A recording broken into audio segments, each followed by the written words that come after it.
Just after 7:30 p.m., on a typical Friday evening at the Costco superstore in Corona, California, chaos erupted as gunfire echoed through the aisles. Shoppers screamed and scrambled for cover, some rushing for the exits, others dropping to the ground in fear. Dozens of frantic 911 calls flooded dispatchers as the scene quickly descended into panic. Emergency responders arrived swiftly, but the specifics of the incident were unclear in the immediate aftermath. What authorities could confirm was chilling. A family doing their routine grocery shopping had come under attack from a lone gunman. The suspect, an off-duty officer with the LAPD, was taken into custody at the scene. He appeared unharmed and did not require medical attention. Corona, located about 50 miles east of Los Angeles in Riverside County, is known for its attractions like Corona Farms and its bustling Costco. Friday evenings at the store are often busy, filled with people grabbing essentials before the weekend. By 7:30 p.m. on June 14, 2019, the post-work crowd had mostly thinned. But by 7:45, any sense of calm was shattered as gunshots rang out, plunging the store into tragedy. Corona 911, what's the address of your emergency? We heard gunshots. I'm at Costco on McKinley. There was gunshots. 2 people were down. There were shots fired. The first officer to respond had been stationed just outside the Costco when the shots rang out. He was on the scene in just over a minute. Employees quickly pointed him toward a man lying on the ground, identifying him as the shooter. That man was off-duty LAPD officer Salvador Sanchez. Though he looked disoriented, Sanchez appeared physically uninjured.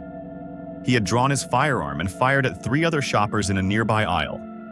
Just beyond where Sanchez stood, other shoppers had rushed to aid the victims who lay wounded. As the chaos unfolded, many customers hit the floor as soon as they heard the gunfire, while others bolted for the exits in a panic. I heard yelling, and all of a sudden just pop, and then pop, pop, pop, pop. And everybody started running out the store. I was grabbing my wife and the daughter and putting them in front of me and trying to get them out the store. We were like 2 hours away, and we heard gunshots. We heard the first one, and then we heard 6 more. There were 7 shots altogether. It was later confirmed that a total of 10 rounds, not 7, had been discharged from a Glock handgun, all fired in rapid succession. The aftermath inside the Costco was chaotic, with confusion reigning in the minutes and hours following the gunfire. Believing they were responding to an active shooter situation, law enforcement swarmed the store in large numbers. Though that scenario didn't match what they ultimately uncovered, it took time to piece together what had really taken place. Customers who had sheltered in place were gradually escorted out to the parking lot by Corona police, who were working to lock down and secure the scene. But as people exited, many discovered their vehicles surrounded by police tape. Until investigators could fully determine what had happened and identify all involved parties, no one was allowed to leave. Meanwhile, social media buzzed with rumors and speculation. One of the most widely circulated claims was that an active shooter had stormed the store and that an off-duty officer had courageously intervened to stop the threat. Early on, Corona police were operating under the belief that a dispute had escalated into an exchange of gunfire. At about 7:45 this evening, we received a call of shots fired here in the Costco, located at 479 McKinley. Officers arrived, anticipating an active shooter situation. They went inside and counted 4 subjects down. There's 1 deceased male who has yet to be identified. There was 2 other adults with apparent gunshot wounds that have been transported to local area hospitals, and there was a shooter detained inside, and he has been transported to a local hospital. My understanding from some people we talked to, there was apparently an argument inside, some type of argument that ensued into a gun battle. The apparent gunfight had taken the life of 32-year-old Kenneth French and seriously injured his father Russell and his mother Paie. The 3 had been doing their weekly grocery shop when they approached a food sample table, offering a brand of sausages at that sample. Table officer Sanchez stood holding his 20-month-old son Noah for reasons that remained undetermined. Kenneth French either shoved, slapped, punched, or otherwise pushed.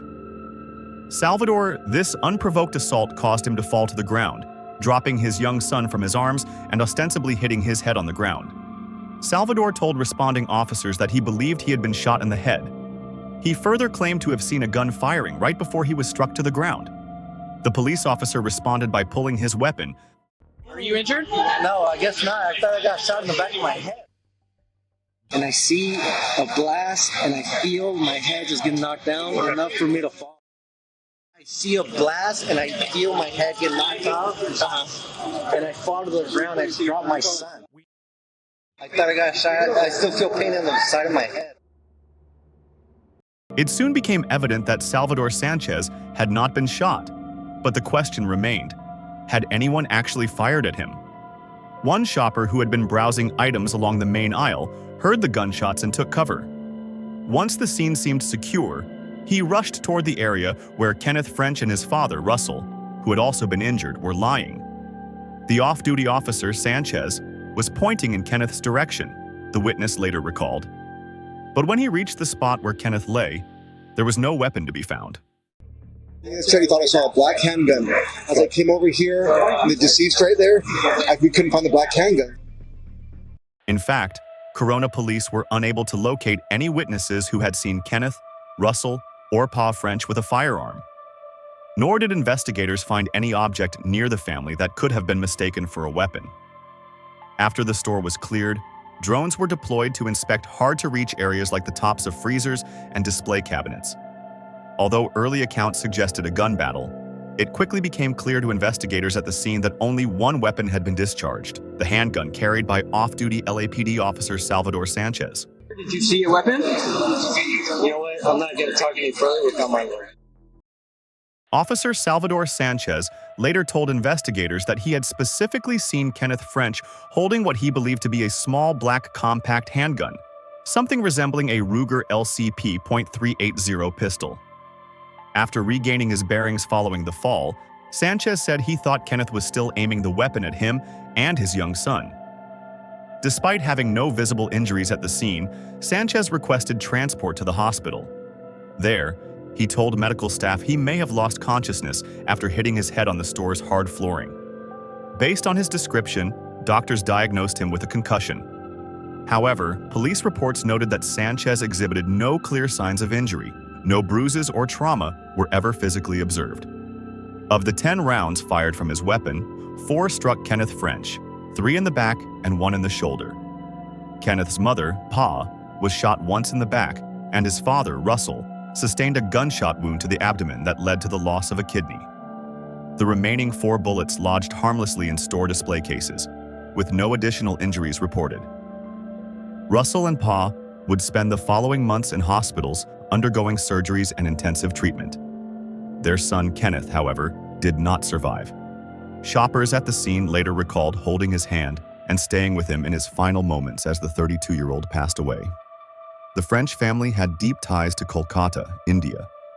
Russell and Pa were married in 1986 and shared details of their life together on a joint Facebook profile, including time spent studying at Tees University in the UK and years living in Ontario, Canada.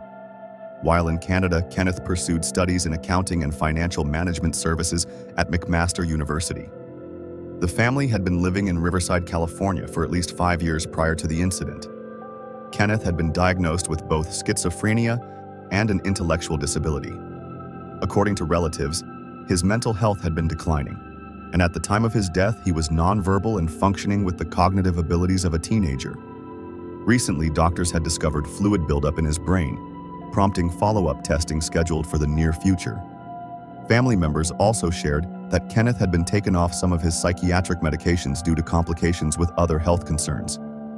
This change, they believed, could have affected his behavior.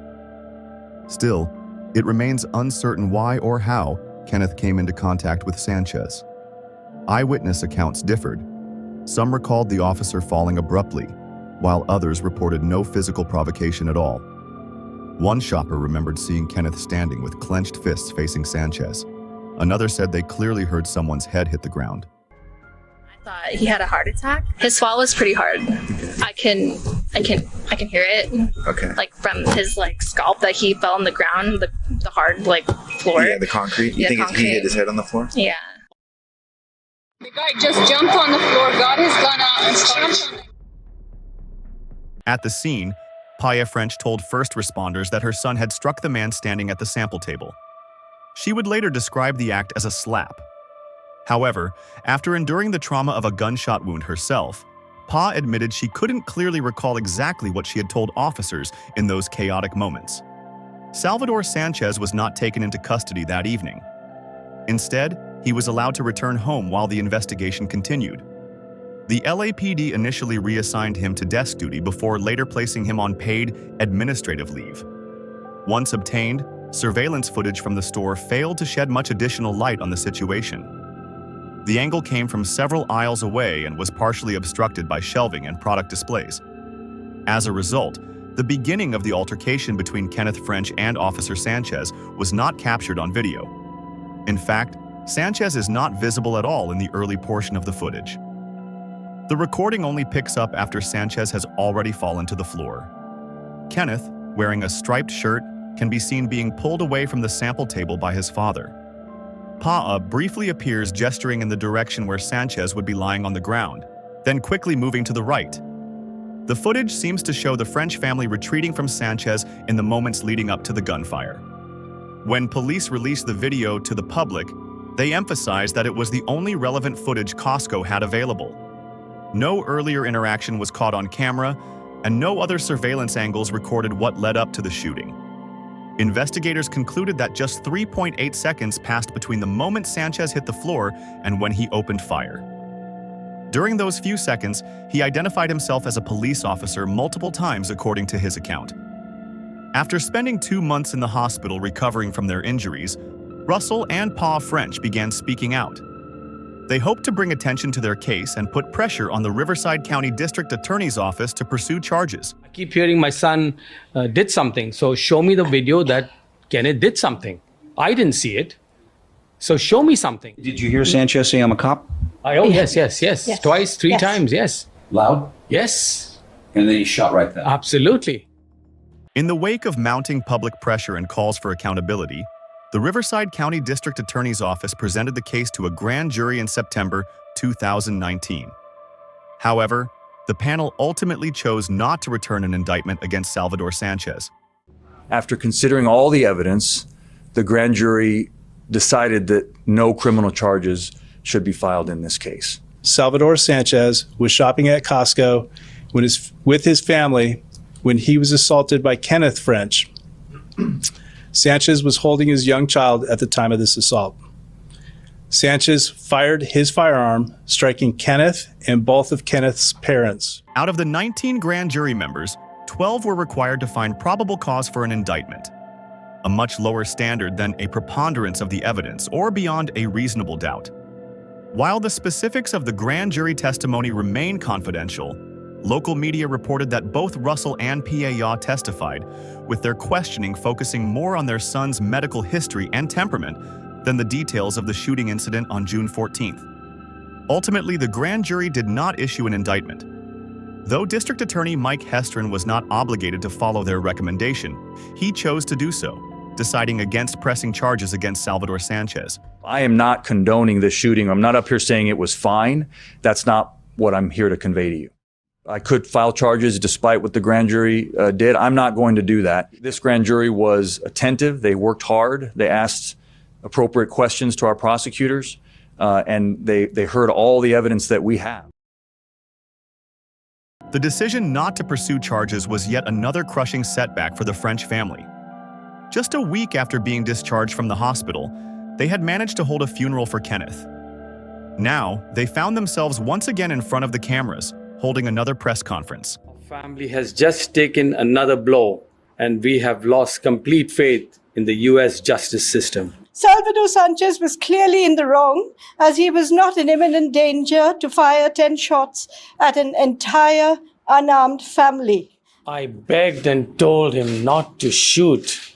I said, we have no guns, and my son is sick. He still shot. With the help of their attorney, civil rights lawyer Dale Gallipo, the French family filed a lawsuit against the city of Los Angeles at the close of 2019. They contended that the city had been negligent, as Officer Sanchez was acting in his official capacity when the shooting occurred. and his training as a law enforcement officer had been insufficient. The family argued that Salvador had used his position as a police officer to assert authority during the incident, both before and after the shooting, influencing witnesses, bystanders, and victims. This, they claimed, enabled him to later assert a self-defense argument that had no legitimate basis. Kenneth, who was moving away from the officer, we believe, or at a minimum had his back to the officer when he was shot, goes against the concept that someone's attacking me and about to kill me when I shot him. And I would submit that if it was anyone other than a police officer, they would have been prosecuted. During the civil trial, the French family was able to present an animation that visually reconstructed the sequence of events, filling in the gaps left by the store's surveillance footage. The animation, created by a company called DK Global, showed the French family walking toward the sample stand with their shopping cart. As they approached, the officer, Salvador, with his son, was pushed to the ground by a slap. Pa, upon seeing the gun, pleaded with him not to use it. The scene then depicted all three family members being shot. In November 2021, an LA jury sided with the French family, awarding them more than $17 million in damages. By the time this significant civil ruling was made, Salvador Sanchez had already lost his job. While the Riverside County DA's office had found insufficient grounds to indict him, the LAPD reached a different conclusion. 10 months after the grand jury's decision, the department concluded that the shooting was a violation of policy and fired him. Their review found that a reasonable officer in Salvador's position would not have believed Kenneth French posed an imminent threat of death or serious harm, which would have justified the use of deadly force. Salvador's defense argued that the perception of the threat Kenneth posed was central to the officer's reaction, emphasizing that the fall to the ground played a key role in shaping that perception. The former officer had initially told police that, after regaining consciousness from the fall, he believed he was under attack. It impacted him severely, and he believed he'd been shot, and the impact on his brain caused him to believe that Mr. French had a gun. For anybody in the LAPD to say that the average LAPD officer wouldn't have reacted that way is simply being dishonest, because you don't know how somebody's going to react with a head injury. If you have a head injury, you have a head injury, and it impacts you negatively. In 2021, Dr. Daniel France, a specialist with the Los Angeles Brain Science Project, conducted an examination of Salvador Sanchez. After reviewing reports and witness statements, Dr. France concluded that Salvador's actions could be considered reasonable given the head injury he sustained. The doctor explained that, due to the concussion or traumatic brain injury Salvador had experienced just moments before the incident, his perception and actions were understandable. According to Dr. France, this could explain why Salvador believed he saw a weapon and felt that he was under threat from the French family. He further stated that memory impairment and distorted recall are common consequences of head injuries. He believed he had to use deadly force to protect his son and himself, and he fired the amount of shots he believed was necessary. Had the California Attorney General's office not intervened, the case may have ended there, at least legally. However, in August 2021, the state took an unexpected step. The California Attorney General's office announced that it would move forward with charges despite the county's previous decision not to. Salvador Sanchez was charged with 1 count of voluntary manslaughter and assault with a deadly weapon. If convicted, he could face up to 30 years in prison. Salvador's defense attorney, David Winslow, responded sharply, accusing the state of leveraging the charges as a political maneuver orchestrated by California Attorney General Rob Bonta. And he was easy prey, and it's something that they're going to make political fodder with. And believe me, he has the evidence to justify his actions. The trial began in late 2023, but the judge ruled that no cameras would be allowed in the courtroom, though some audio recordings were permitted. Deputy Attorney General Michael Murphy presented the case to the jury, arguing that former officer Salvador Sanchez failed to properly assess the situation and immediately constructed a false narrative in his mind. This narrative included his belief that he had been shot, that Kenneth had a gun, and that he had fallen unconscious after being struck in the head. Murphy contended that a reasonable person in Sanchez's position, after being hit in the back of the head, would likely have reacted with something like, "What just happened?" before checking for an injury. Murphy further argued that when Sanchez realized his actions were unjustifiable, he fabricated the story about being knocked unconscious and seeing a gun pointed at him. It literally fits the saying, he shot first and asked questions later. The defense focused heavily on the speed with which the former officer responded after being struck by Kenneth French. Instead of viewing his quick reaction as an overreaction, they argued that it reflected the brief window of time he had to act, in response to what he believed was a life-threatening situation. Defense counsel emphasized that Sanchez had only 3 seconds, just 3 seconds, to assess the threat after being struck so violently that his head hit the concrete. They argued that in this incredibly short span, he had to determine where the threat was coming from, who posed it, and whether it was still imminent. 1, 2, 3, they said, highlighting the critical seconds in which a decision had to be made. According to the defense, while the shooting was undeniably tragic, it was likely the result of a father making a split-second decision while possibly suffering from a concussion after having been suddenly and inexplicably attacked. Just got attacked from behind. Dazed, trying to figure out what's going on, thinking he was shot, but knowing he's still in danger from the same person who's standing right there, fists clenched, arms bent, angry, aggressive. He's looking to preserve human life by basically defending himself and his son, especially the little boy. That's reasonable. He's not guilty. That's the law. The defense attorney argued that Salvador never intended to kill Kenneth or his parents. He claimed that the officer only fired until he was certain the threat was no longer present, noting that Salvador still had 3 unspent bullets. Pa French testified that she saw her son move someone aside with his hand before seeing a man, who identified himself as a police officer, point a gun at them and open fire. Russell French shared his harrowing experience, saying he fought to stay alive so that someone could testify about what had happened to his son. "If all of us had died, this man would have become a hero," he told the jury. The jury began deliberations after Christmas, but by December 29th, they were still unable to reach a verdict. They sought clarification on several points, and after an unexplained delay, resumed their deliberations on January 18th, 2024. Despite their continued efforts, the jury ultimately sent a note to the judge declaring they were deadlocked. After spending a total of 3.5 days in deliberation, the judge declared a mistrial. Salvador's attorney, Michael Schwartz, commented after the mistrial, stating that the majority of jurors had been in favor of acquittal, although he did not have the precise numbers. He argued that while the incident was tragic, it was not a crime, pointing out that there had been no indictment from the grand jury and no conviction from the jury. He concluded that it was time for all parties to move on. However, moving on is far from easy for the French family. Russell and Pia continue to struggle with their health issues due to their injuries, and the pain of losing their son, Kenneth, remains fresh.